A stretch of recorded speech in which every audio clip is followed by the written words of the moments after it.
Hello students, and welcome to this week's lecture for Information Studies 650, The Art of Reference. So this week we'll be looking at reference work or researcher services as it's sometimes called these days. So my feelings about reference are illustrated in this image that I have here. So of course this is one of the famous parts of the fresco on the Sistine Chapel, where God reaches down and imbues Adam with the divine spark. And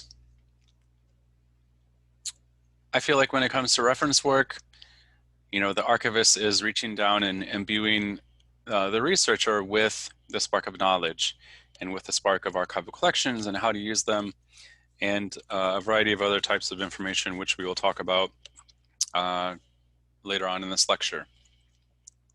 So I might be overplaying the importance of reference just a little bit, but I don't know, I feel like reference is pretty darn important. So that's just something that occurred to me when I was thinking of a great image to put on this slideshow, because, yeah, okay. Anyway, here are weekly topics for this week. So what is a reference interview? How do researchers approach discovering archival materials? And what role do archivists have in supporting patron research? Excuse me, we'll be looking at 3 of our course objectives: defining core concepts, evaluating the role that records creators play in the construction of social memory, and looking at ways in which different aspects of archival practice connect and relate to each other. So here's a definition from the essay glossary of archival and records terminology. So they describe reference as a service to aid patrons in locating materials relevant to their interests. So that's a part of the definition. So obviously there's this underlying aspect of aiding patrons, not necessarily providing answers for them, but just kind of shepherding them along the path to finding the information that they're looking for, hence locating materials and materials that are relevant to their interests. As we'll talk about later, oftentimes it's not entirely clear what the interests of researchers are. It may not be clear to the researcher themselves, but archivists, through this process, help them determine which materials are relevant to their interests, and again, how to locate them. So in the Duff chapter for this week, the author talks about archival interactions and relates that to the idea of interaction with an archivist or an archival system that is aiding patrons that are seeking to find evidence or information relevant to their interests. So we typically think of reference work as being a reference archivist and a patron working one-on-one, but the Duff article extends this to include the interaction between a researcher and an archival system. So that may be something like an online digital collection, an online finding aid, or some other things which we'll talk about later on. So this is maybe a broader, more contemporary view of reference or researcher services. Excuse me. Okay, so to address one of our course learning, one of our weekly topics, and one of our course objectives, so double dip here. We'll talk briefly about some of the connections between reference, I'm just going to call it reference, and some of the different archival processes that we've talked about. So appraisal, we've talked a lot about how good appraisal can help archives understand the content and context of records, because that information is gathered when archives are determining whether or not records have enduring archival value. And having this information available can be really great for reference archivists when they're trying to help researchers identify which information might actually be relevant to their interests. So if you have all this information on the front end, then you don't need to try and do that research when a patron is waiting for you to respond. And also, it may be difficult to access this information if you aren't working with a patron on a reference request, you know, until 5 or 10 years after the records have been brought into the repository. It might just be more difficult to acquire this information and pass it along to researchers. So it's just really great to have this foundation of information that good appraisal can provide. Okay, so looking at arrangement and description, kind of a similar story. If you have finding aids and other descriptive tools that are very detailed and well done, then that will reduce the amount of time your reference staff spend trying to locate materials, trying to determine the relevancy of materials for researchers, or helping researchers determine the relevance of materials. If you have a find aid that is really well developed and described deeply, then that's going to make your job a whole lot easier, because rather than saying, you know, correspondence boxes 1 through 50, well, okay, you know, who knows if the correspondence that you're looking for is in any of those boxes or which box it is in. If you have a general idea of what correspondence is in every one of those boxes, then it's going to be a lot more efficient for you to determine the possible relevance of materials for researchers, because you can say, okay, well, the researcher is interested in correspondence from this person to this person and from this date, and I can see from this find aid that most likely this correspondence is going to be found in, you know, box 2, 5, or 6. So it can just make things a whole lot more efficient. Online access, so I kind of touched on online find aids. The more helpful those are, the more easy it is for researchers to find information on their own without having to interact with an archivist as much. The same thing is true for online collections. If online collections are developed in a way that is supportive of researchers and provides information that is helpful to researchers, then they may be able to do more work on their own and not rely as much on archivists for help, which is good and bad, but it definitely provides the researcher with more agency. And since ultimately they're the ones who best know what they're looking for, you know, sometimes it's good for them to really be able to take the lead and not rely on the archivist so much to help them find what they're looking for. Preservation, so we've talked about analog preservation and digital preservation in this course. We've talked about ideas of permanence in archives. So if records are migrated, or if records aren't preserved in a way which supports the preservation of the record in its original format, then that can result in a loss of information. It can result in, you know, colors and an image changing, and so on. And so that's information that a reference archivist won't be able to provide to a researcher.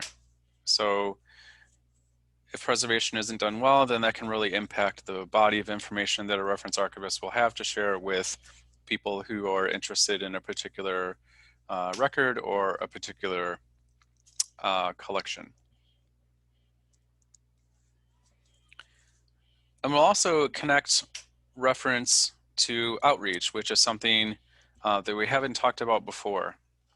And there are a lot of different types of outreach that are out there, and again, we'll touch on them some of them later on in this course. But for my money, outreach or reference is one of the best forms of outreach that an archive can engage in. And we'll talk more about that later on in this lecture, but it really is true that the success that an archivist has in working with a researcher and communicating with a researcher can go a long way towards making clear the value of archives. And that fundamentally is what outreach is about, to help people understand and value and appreciate archives. And reference can go a long way towards helping make that happen.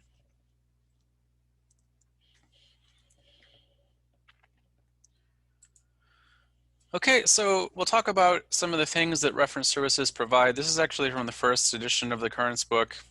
There are some things in the first edition reference chapter that I think are done a lot better than in the second chapter, so I've kind of added some content from the first edition as well. So reference services can provide the things I've listed here. So information about the repository, about the holdings, information from the holdings, information about records creators, referrals to other repositories, information about laws and ethics, instruction on the use of records, education about the research process, and physical access of materials. So all these things can be involved in this process of helping a researcher locate information that is relevant to their interest. So as they're going through that process, they may need to learn more about the repository, such as when is the repository open? How can I make copies? Can I take digital photos? Things like that. They may need to learn more about what the collections are and what kinds of records and information are in the collection.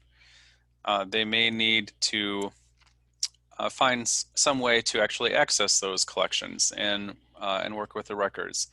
They may need information about the people that created the records. So they may need to know the provenance of the records and maybe some biographical or organizational details about the records creator that can be important for researchers.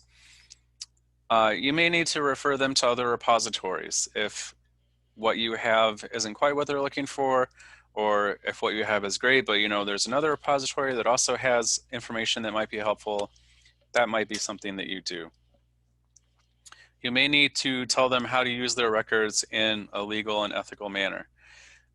I would say this is something that archives don't necessarily worry about too much. When I was at the American Heritage Center, when a researcher filled out their researcher registration form, it basically said, you understand what copyright is, and if you violate copyright, it's not on us. And that was kind of the beginning and end of it. So I would suspect that's a pretty typical approach to informing researchers about laws and ethics. You may need to tell researchers or explain to researchers how to use the records that they're looking at. So how to interpret them, how to understand them, how to glean information from them. You may need to help them do research. They may have never done research before, so you might suggest, okay, well, I think you should start with this collection, and then, this collection might be something good to look at once you have sort of gotten the basics about this topic, and so on. And you may provide physical access to the materials themselves. So, you may be the one that is calling records up from the stacks and making them available for a researcher in a reading room.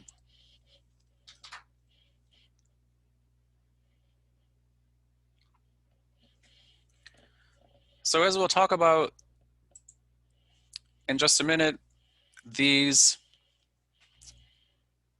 aspects of reference service correlate pretty well with the different types of archival reference knowledge that the Duff, Yackel, and Thibault article that we read for this week to discuss. So we have our interaction knowledge, which includes people, access systems, and institutional knowledge. We have our research knowledge, which includes research, artifactual, and domain knowledge types. And we have our collections knowledge, which is knowledge of holdings and contextual knowledge of holdings.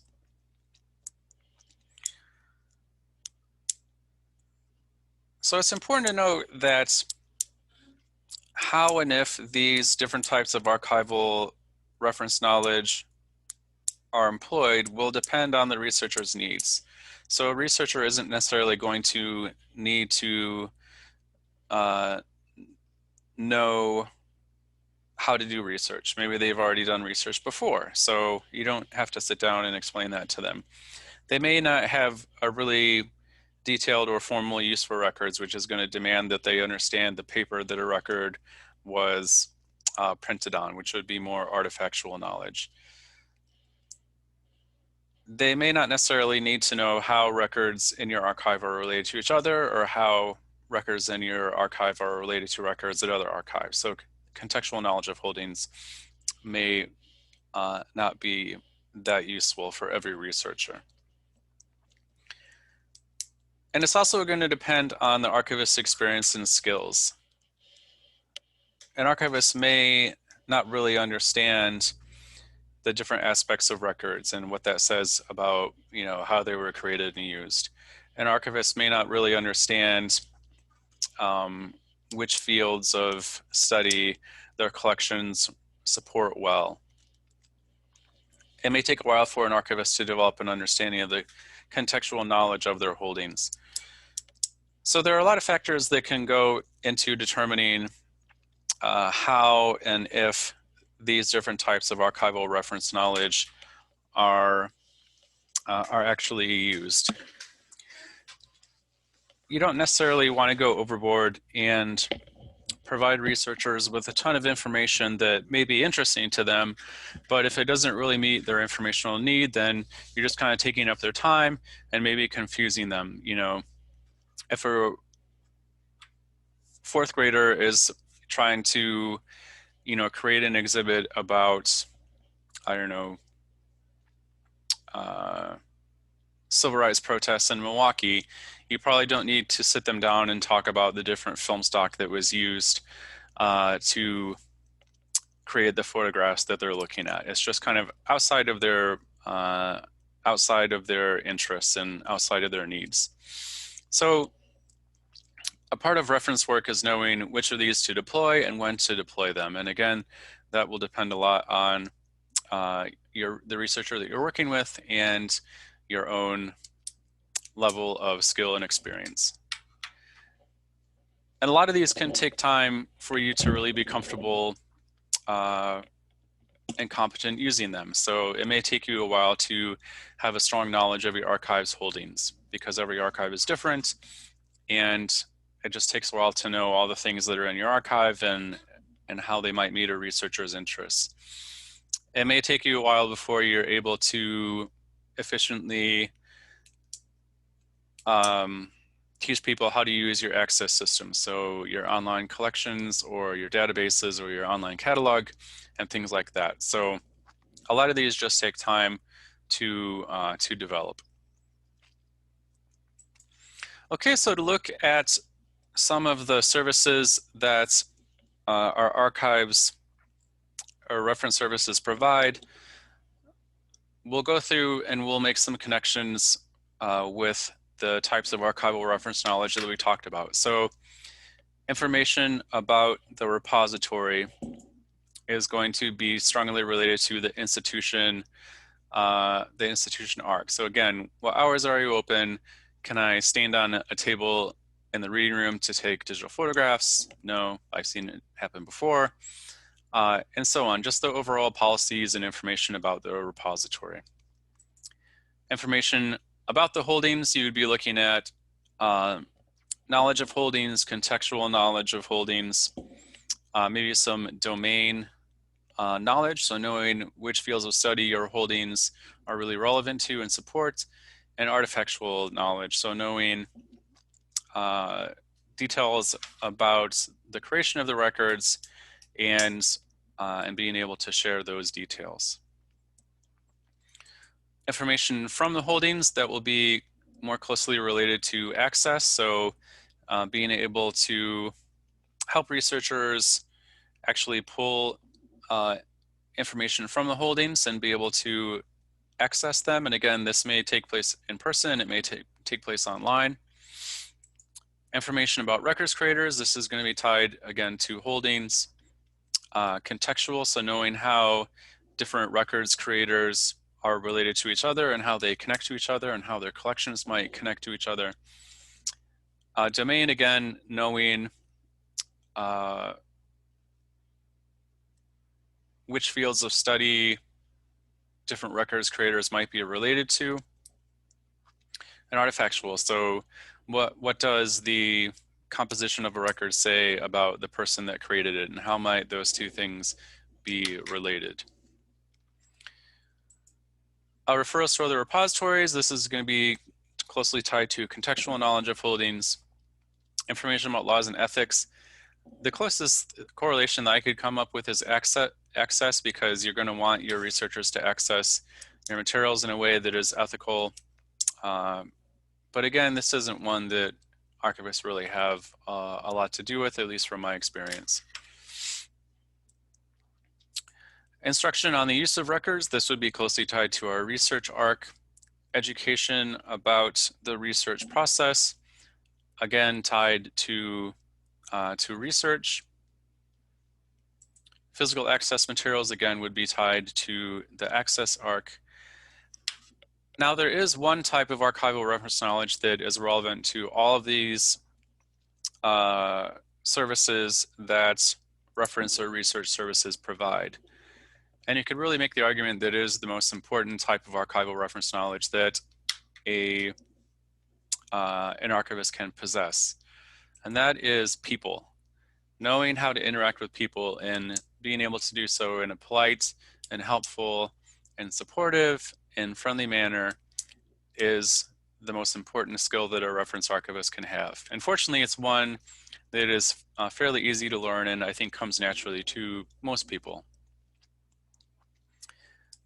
Because even if you have the most detailed knowledge about all the holdings in your archive, but you're not able to communicate it in a way that is friendly and is welcoming and encourages the researcher to, feel good about their experience, the researcher is still going to walk away with a bad taste in their mouth. And that can have some repercussions as far as making the archive not look that good because, the person that the researcher worked with was a bozo and wasn't polite. It can really undermine the perception that a researcher has of the value of an archive. And that is one thing that reference services can really provide, as I mentioned before. So it's just so important to be able to communicate well with people, even if you aren't so great at these other things yet.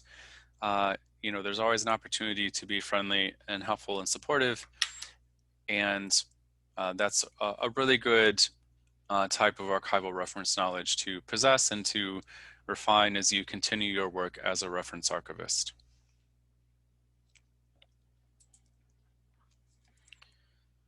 So next we'll talk about some of the challenges that impact reference services. And some of these we've touched on before, so poorly described records, records that are physically difficult to access. Maybe they're in a warehouse, across town, so it takes a day to get them over to the reading room for researchers to look at. A simple lack of time for a really involved interaction between archivists and patrons. So you might be juggling 5 or 6 reference requests at one time, and you just simply aren't able to spend hours and hours and hours helping one person. You have to be efficient, you have to be pragmatic about what you can offer a researcher, and just kind of move on from there. Another big one is an unfamiliarity that researchers might have with archives and how to use primary sources. So it might be challenging to teach them how to use archives for research, which again is a pretty important thing if you want them to derive any value or meaning from the records that you're helping them locate. Researchers with unrealistic expectations is a pretty common one. So researchers may not understand that you're only able to spend a certain amount of time helping them. And you're going to have to explain that to them. Again, using your people skills, explaining in a polite, professional manner that you can only spend, X amount of time working on their request. And after that, they're going to have to look at some other options, maybe hiring a researcher or coming to look at the records themselves.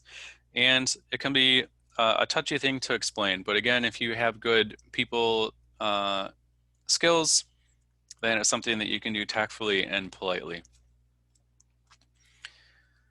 Providing the same level of service and access to a variety of users. If a researcher is interested in a topic that just doesn't really capture your attention or that you don't feel personally engaged with, it may be more of a slog to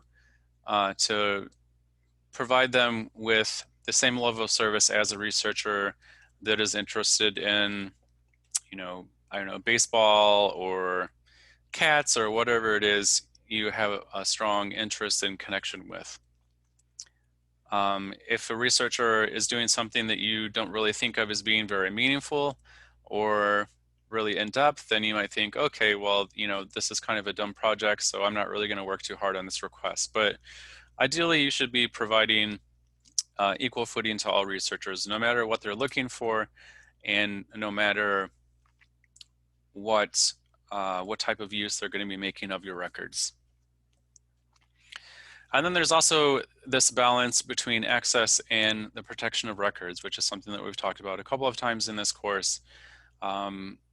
Your job is to provide access to records and information, but the job of every archivist is to protect the records and their care. So sometimes that can be a little difficult to balance as well.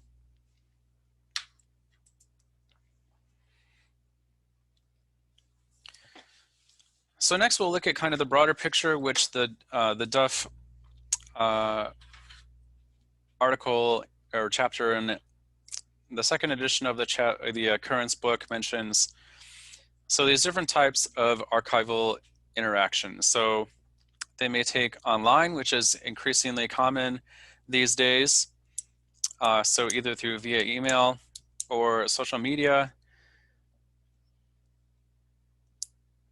I would say email was probably, I don't know, 75% of the reference requests that I worked on as an archivist were completely through email. I never met the person in person or anything. It was strictly done on a distance basis. Interactions through social media, probably less common. Generally, social media is just a way to get people more aware of archives and the services that archives provide. I don't know that there's a whole lot of reference interactions that take place through social media, but I suppose everything is possible, right? Another type of archival interactions that the Duff chapter talks about is with systems. So this is where they talk about the provenance and content indexing types of research, which I would encourage you to review and make sure that you're familiar with. And this involves an interaction with digital collections and finding aids, so the online access that we've talked about in this course and that I touched on before. So again, if these things are done really well and these systems are robust and support the needs of researchers, then there may be very little interaction between the reference archivist and between the researcher. If these systems aren't done well, if the finding aids are all jargony or confusing, or if the online collections don't provide the functionality that researchers want and need, then the researcher is going to have to turn to the reference archivist for help. And that's fine, but again, ideally, they're more able to kind of take the lead and do research, even in-depth research, through the provenance method on their own. Now, of course, not every record is in a digital collection. Most collections probably have some kind of online finding aid, but the online finding aids may not be very detailed.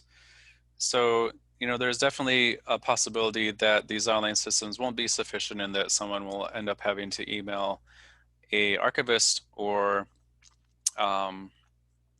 actually come into the archives themselves.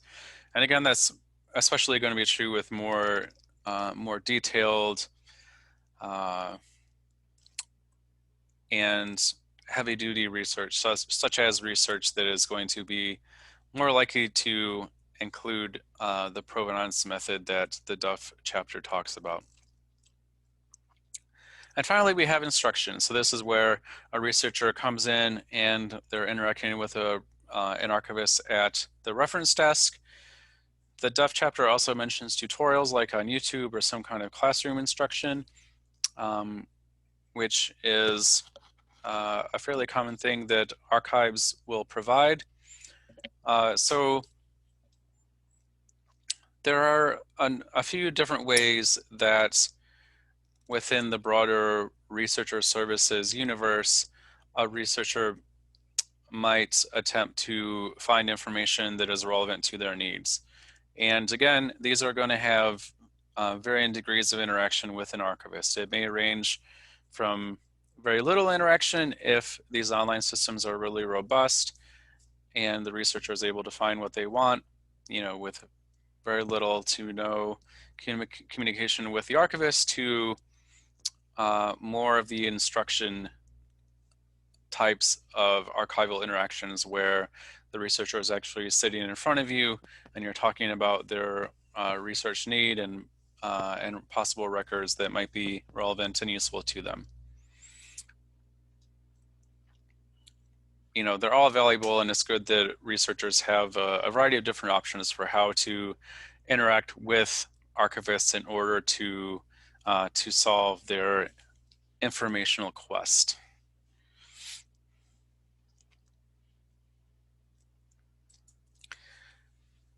So whether it's online via email or in person at the reference desk, it's quite likely that the archivist and the researcher are going to be involved in a reference request, which is something that both the Duff chapter and the Miller chapter for this week touch on.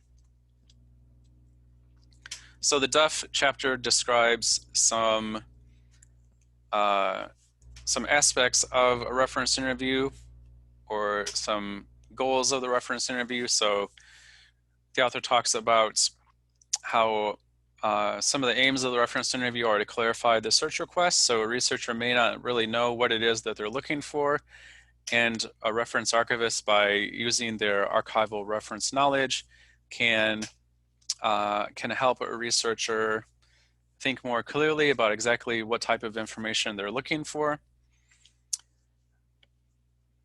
And once a researcher has a better idea of what they're looking for, that might be an opportunity for the reference archivist to help them adjust the focus of their search. So they may realize, okay, well, what I'm actually looking for is something different from what I thought I was looking for.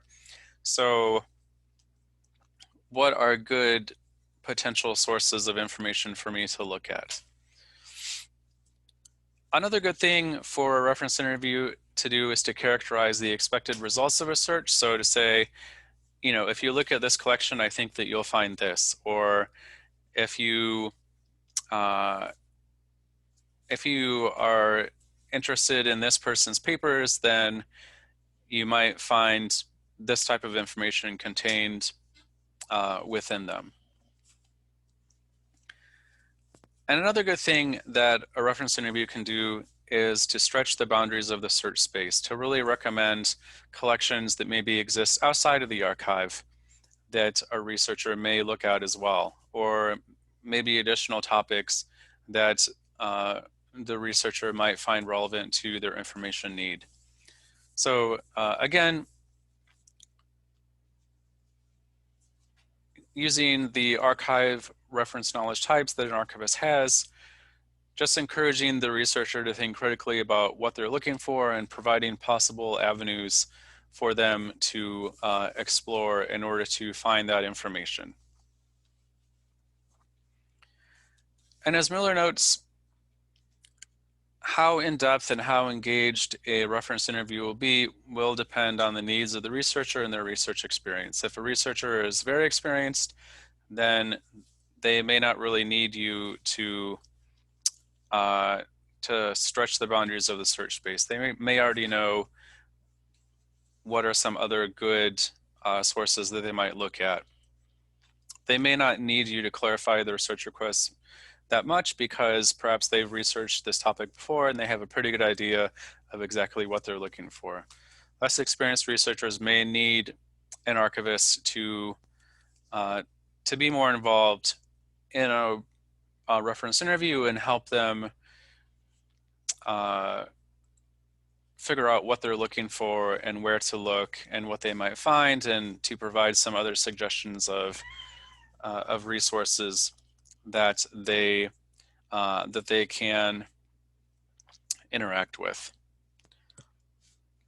If a researcher is more experienced, they may be interested in getting information that is more related to the provenance method of reference. If a researcher is less experienced, then they may be willing or more interested in the kind of more superficial information that's provided in the content indexing type of reference. So again, it just all goes back to knowing who your researcher is and what they're looking for, and adjusting the types of archival reference knowledge that you use, and also adjusting the depth of your reference interview and the depth of your interactions with the researcher.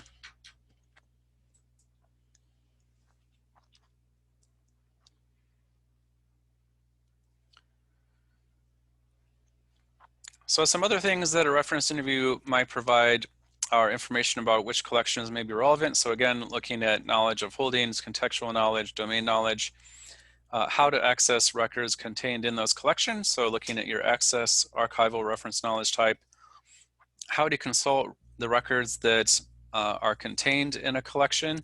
So essentially how to do research, and how to interpret the information that a researcher finds when they're consulting records. So this might be related to our research and maybe more peripherally the artifactual archive reference knowledge type. So just to tie some sort of additional aspects of reference interviews to the types of archival reference knowledge that we have already discussed.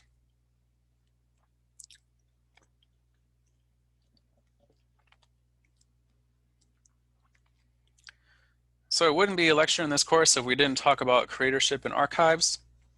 And this can be a big role in the types of reference services that an archivist provides. So looking at our list of curatorship and archives here, so creation by the individual, traditionally named as the curator, creation by communities to which curators belong, creation by custodians, creation by archivists, creation by activators. Obviously, the individual traditionally named as the curator, the communities to which curators belong, and creation by custodians can really impact which records survive. Well, even creation by archivists as well can impact which records survive for archivists to provide reference services for. So if collections or parts of collections cease to exist because someone throws them out or they don't take care of them, then obviously a reference archivist can't suggest that a researcher looks at them, right? Because they are no longer there. There may be some traces of those records, perhaps, that can be found in collections, so that an archivist could say, well, we think there might have been, this letter or this diary at some point, but we don't have it now. So that could be something that an archivist can do, but it's much more difficult than to say, here's the actual diary, or here's the actual letter that this person wrote. Additionally, the quality of information that reference archivists have to work with, again, goes back to how well that information was maintained over time by people creating records and people taking care of records. So that's certainly a big factor in what type of information reference archivists have to present to researchers. Focusing on the role that archivists play in reference services, it can be a pretty big one. So if an archivist directs a researcher to one set of collections or one collection and not to other collections, that can really impact how a researcher understands a subject or a field of study. So by highlighting information to researchers by saying, why don't you go check out this collection? Or I think that this would be a good topic for you to look into. You are shaping the meaning and the results that they're going to derive from the collections in your archive.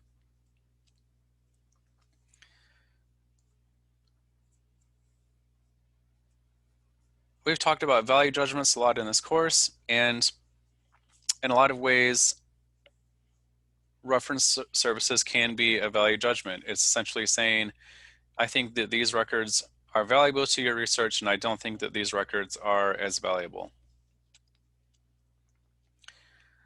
And by sort of choosing which records you suggest researchers look at, you are making it possible for certain perspectives within your archives to be explored and researched and heard. And you're also determining which perspectives and viewpoints in your archives are not being explored and researched and heard.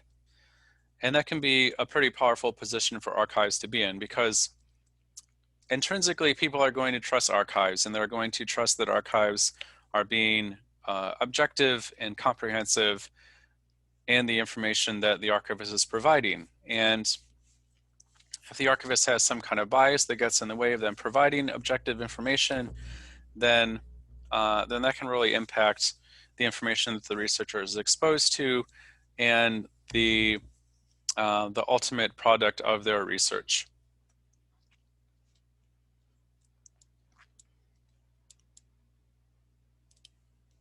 It's also interesting to think about how creation by activators can impact reference services. So if a researcher does research on an archival field or on a topic that an archives has information about, then that may be something that a reference archivist can point a researcher to. So say, okay, we have these collections, but here also is this book about this topic that was just released, and we think that, or I think that this would be a good resource for you to look at. So archivists can actually incorporate these activations into their reference work and into the types of resources that they encourage a researcher to look at. So I have a map in the background of this slide because in a lot of ways, reference archivists can draw the map that research is going to take. And the things that you highlight on the map, the stops that you suggest researchers take, are really going to inform their understanding of sort of the field of information that's out there. And again, that can be a pretty powerful role that archivists have, and it's just important that archivists try and remain subjective, even if you think one collection is, really cool and interesting, and other collections aren't as interesting, or you agree with what one person in one collection says and not with what another person in another collection says. You just have to try and be objective and neutral, because at the end of the day, you are you're shepherding the researcher along a path, and you want to make sure that that path is sort of as open and as encompassing as possible. Otherwise, you may inadvertently direct them away from information that may be helpful to them, and that's really the last thing that you want to do as a reference archivist. So you just have to be aware of the power and responsibility that you have to empower your researchers to find information on their own, and not allow your biases as an archivist to get in the way of providing researchers with that possibility.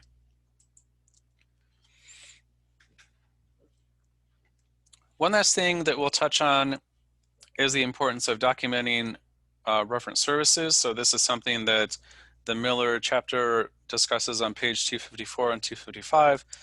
So Miller talks about how documenting reference services can be used to measure quality and responsiveness when it comes to reference services. And this is a very important thing. If you as an archive are providing reference services that are of poor quality or aren't really responsive or don't meet your researchers' needs, then that can really paint your archive in a bad light. So if this is going on and if researchers are having a negative experience using your repository, then that's something that you want to be aware of. And really the only way to do that is to do a documentation of your reference services. So doing something like a researcher study and really evaluating how responsive your services are to the overall needs of your researchers. So how well are you meeting their expectations? How well are you meeting their needs? How well are you meeting their assumptions? Another benefit of documenting reference services that Miller mentions is it can be used to advocate for more support of the archive. So if things are going well, you can say, you know, look, things are going great. We're being really responsive with the resources that you're giving us. And here's the evidence to prove this. You know, we've had 100 users come in our reading room in the last 3 months. We have had 5 articles written using, in part, materials from our archive in the last 6 months. Having information about your reference services and the value that they're providing can go a long way towards justifying why your reference services should be supported.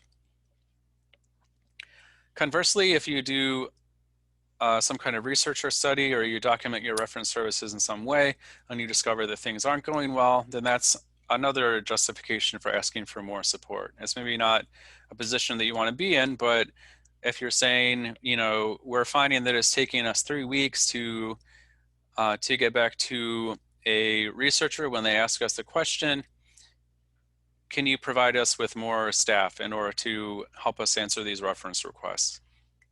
You know, again, that's kind of making use of bad information, but that can be just as valuable as making use of good information. So just something to consider.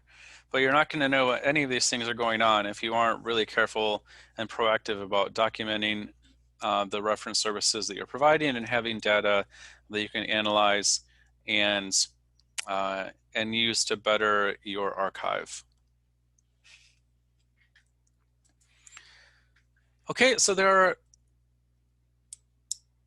are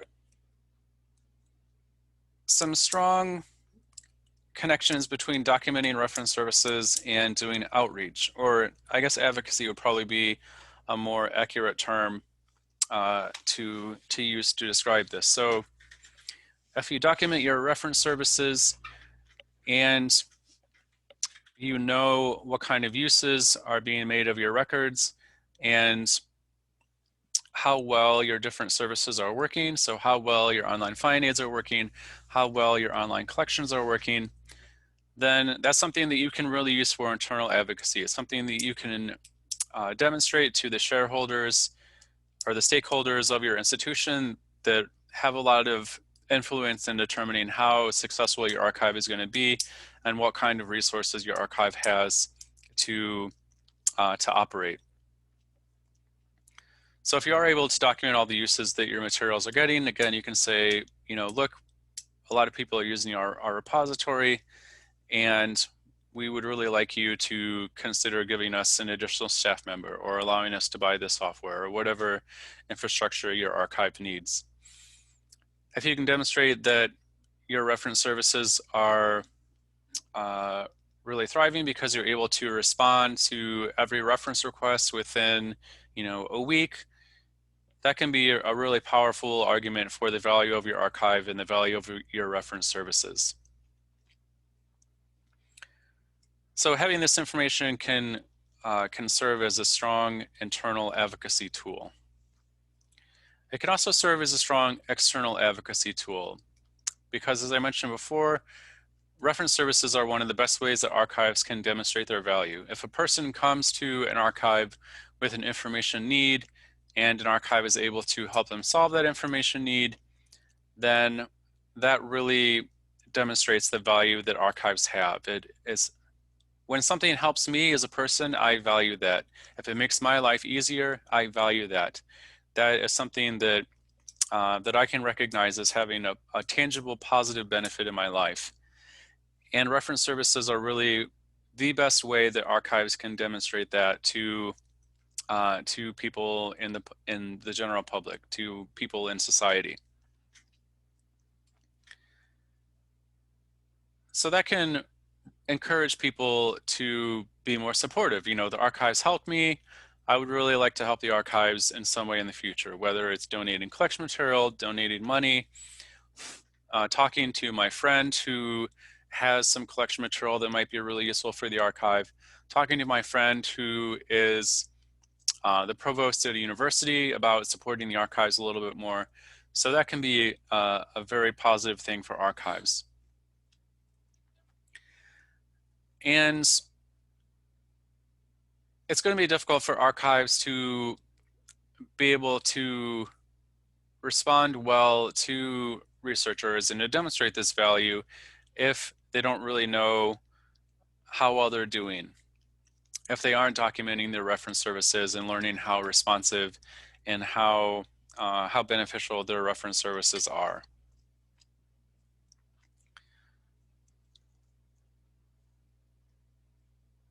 Another positive of a positive reference interaction with a researcher is word of mouth. So oftentimes academic fields are pretty small, and if a researcher goes to an archive and they have a good experience because the archives has learned where it needs to improve by doing a research or study, then they're more likely to tell their colleagues about their experience at an archive and how valuable and helpful the archive was to them, and that the archive may well be valuable for the colleagues' research as well.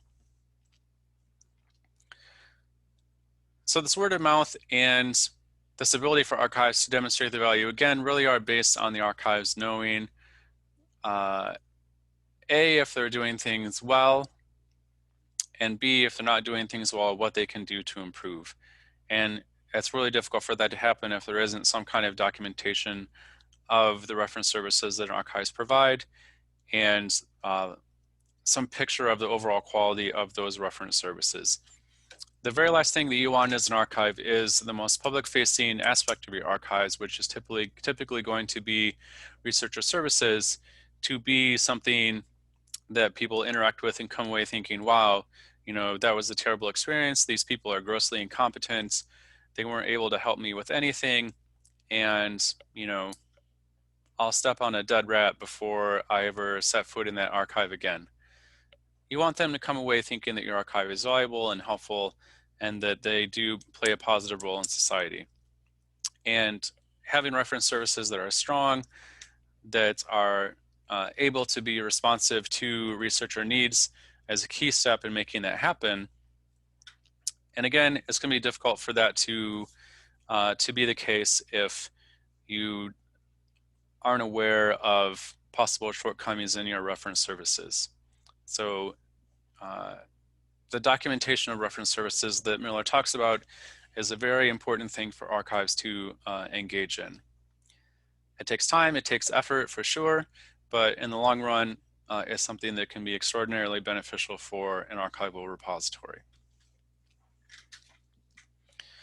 Okay, so we'll stop there. And reference was one of my favorite things to do as an archivist, and was the thing that probably made me feel like I was being valuable and I was helping someone more than anything else I ever did in an archival repository.